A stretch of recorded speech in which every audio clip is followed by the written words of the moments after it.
France's First Lady Brigitte Macron's story has everything, from romance to backlash to conspiracies, and a 24-year age gap that still has the internet buzzing.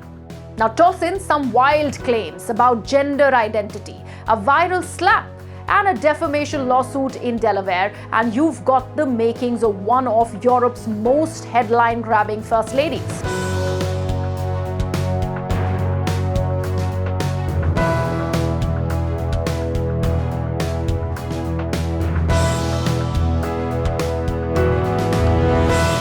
In a striking escalation of an international controversy, French President Emmanuel Macron and First Lady Brigitte Macron have filed a sweeping defamation lawsuit against American political commentator Candace Owens.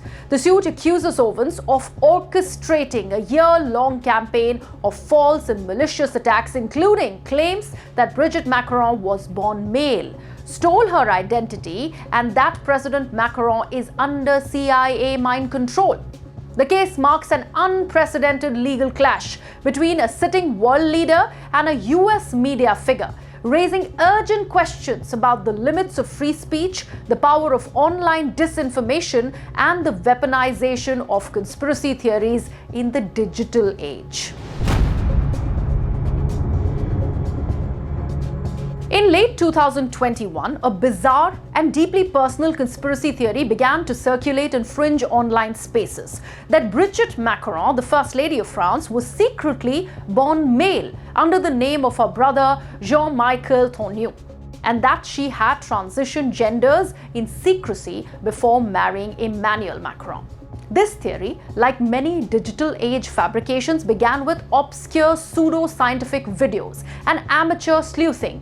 But by mid-2024, it had reached an audience of millions, thanks in large part to Candace Owens, a prominent US right-wing commentator. Owens didn't just mention the rumor. She adopted it, branded it, and built an 8-part podcast empire around it.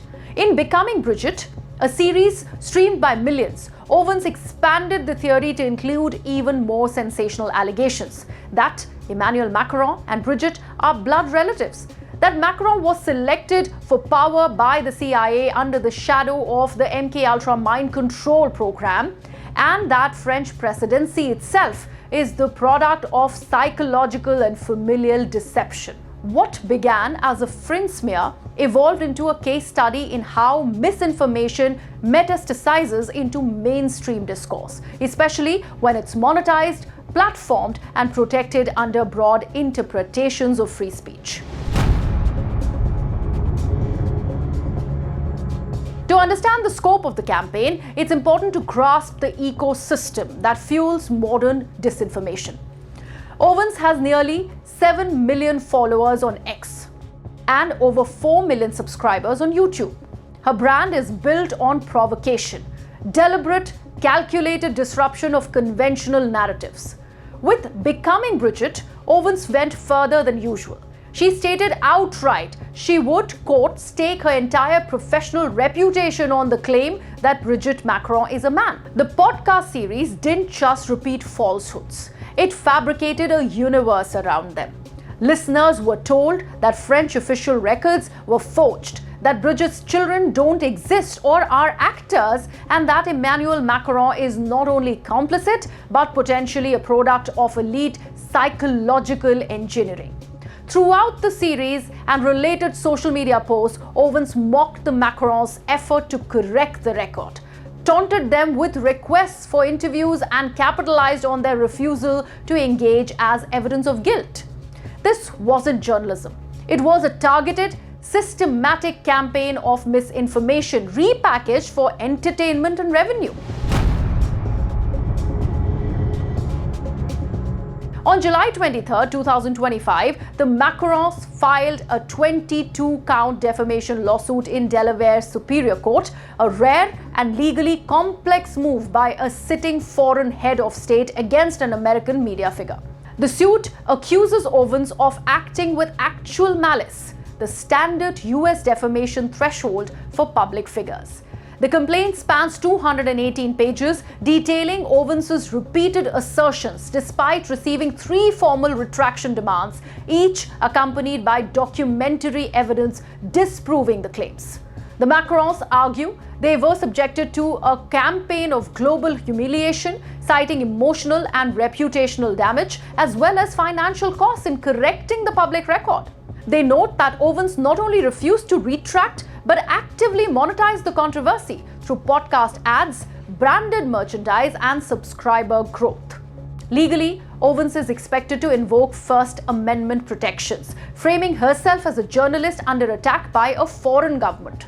In a statement, her spokesperson declared, and I quote, "In France, politicians can bully journalists, but this is America," unquote.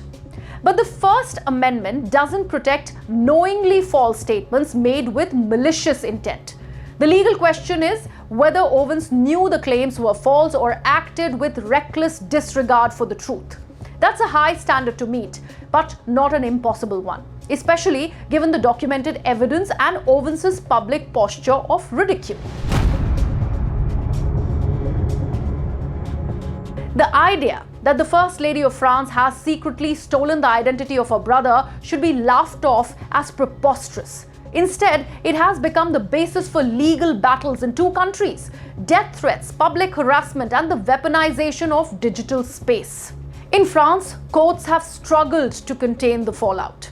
Brigitte Macron previously sued 2 French women who first promoted the theory in a viral video. Though convicted of libel in 2023, they won on appeal in 2025, not because their claims were true, but because the court said they were made in good faith and not legally defamatory under French law. Brigitte and her brother have since appealed to the Court of Cassation. In America, the lawsuit against Owens will test not only the legal durability of defamation law, but the moral flexibility of an ecosystem where clicks often matter more than truth. Ultimately, this case asks, can powerful lies be held accountable in a system designed to protect free speech at almost any cost? And what happens when reputational destruction becomes a commodity? To be clear, Owens has the right to express political opinions. She has the right to question public figures, challenge institutions, and speak freely within the bounds of the law. But fabricating false claims about a person's identity, gender, family, and mental manipulation, then monetizing those lies, goes far beyond opinion. The Candace Owens Macron case isn't just a bizarre headline. It's a test of whether democracies can draw a line between provocative opinion and orchestrated false personal attacks. It asks whether courts will protect truth or tolerate defamation engineered for clicks. If the Macrons prevail, it could signal a new guardrail against monetized digital smears. If Owens wins, it may reaffirm a landscape where shocking lies are too easily shielded as entertainment. This is more than gossip. It's a flashpoint in the battle for truth in the digital age.